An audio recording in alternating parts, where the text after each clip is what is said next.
In lesson 3.5, we're going to look at what it means to be self-employed. So if you're self-employed, you're no longer getting a salary or getting wages based on the amount that you work. Basically, once you're self-employed, you're calculating what your net income is, and that means you're taking your revenues minus your expenses. So revenues are things where you make money off of something that you sell. So it could be a physical product that you sell, like at Target or another retail store. Anytime they sell a product, that goes towards their revenues. Some places like accountants, they have services that they can sell. So I am an accountant and I'm not selling a product, but I'm more selling my knowledge that I have and helping somebody with accounting services. Expenses, on the other hand, are anything that costs money for your business. So for example, a place like Target would have costs associated with the product that you bought.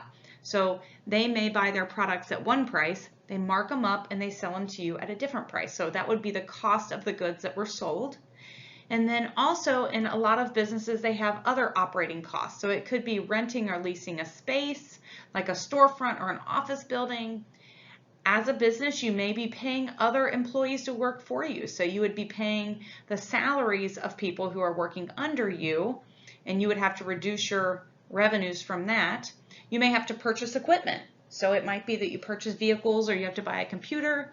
A lot of times you'll be paying utilities, so that's like gas and electric, water, paying your cell phone.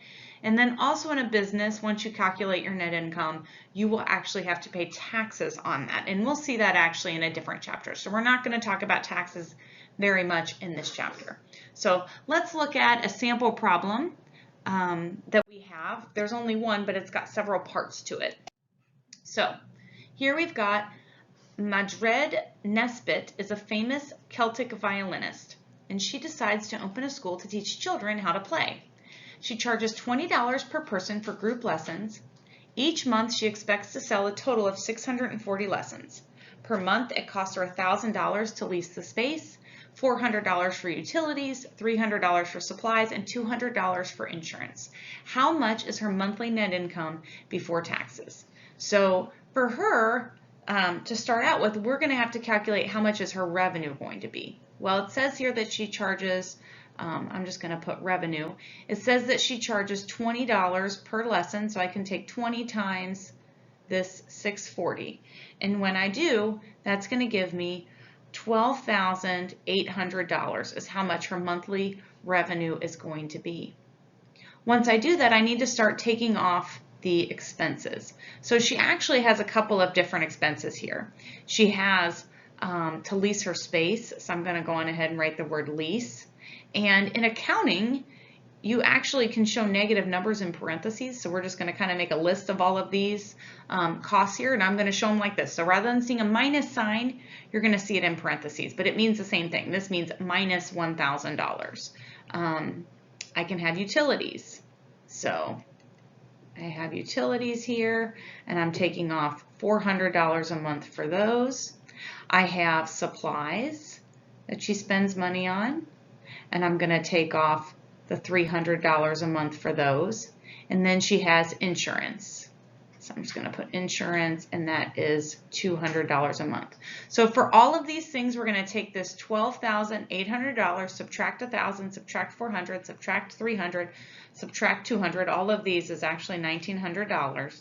And when I subtract all of these things off, this gives me $10,900 is how much money she makes each month off of selling her violin lessons. Now the next question says, how much does she make on average per lesson? Well, this is how much she makes overall for the month, and these are the number of lessons she does per month. So I can take this 10,900, I'm going to divide it by 640 lessons because it's money per lesson. And that means that for each lesson she gives, that she's making about $17.03 off of each lesson when I divide it. The next question says, if you would like a private lesson instead of a group lesson, she will charge you an extra 500%. How much are the private lessons?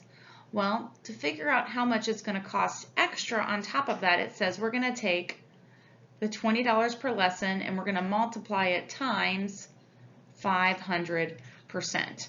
Now, if I were to multiply this time, you can put this in a calculator. You can say 20 times 500%, or we could just say this is 20 times 5. Because if I convert this to decimal format, it's the same thing as saying 20 times 5, because 500% is 5, a multiplier of 5. And this means that you have to pay an extra $100 per lesson. So you're not paying $100 per lesson, you're paying an extra. So I'll put this word on here, extra. So that means if you want private lessons, it's going to cost you $120 per lesson. Now, the last question here is probably the most helpful question. It says, if she starts her business up, she will have $15,000 in startup costs. How much money will she make her first year? So up top, the information I gave you up here is I just gave you the monthly information that she's going to experience each month. A lot of times when you start a business, you have to make an investment, and $15,000 may be low, $15,000 may be high, depending on the type of business that you're going into. For her, we've just got the $15,000 is going to be her startup costs. So I need to figure out how much money is she actually going to make for the year. So I had already calculated her monthly amount. And if I take this and I say times 12, then that's going to give me $130,800. That's an annual amount. So this was a monthly amount. Multiplying it by 12 gave me an annualized amount.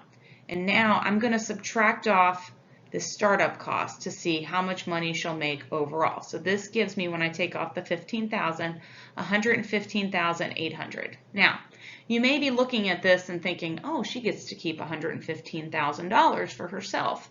Well, out of this money, you would also still have to pay your taxes. And again, we haven't covered that yet in the book, and we will, but we haven't covered it yet. So this would be money that you could pay your taxes with. Out of this money, you would want to keep some of the money still in the business, but then out of this money, a good portion of this would actually go to the person who started up the business.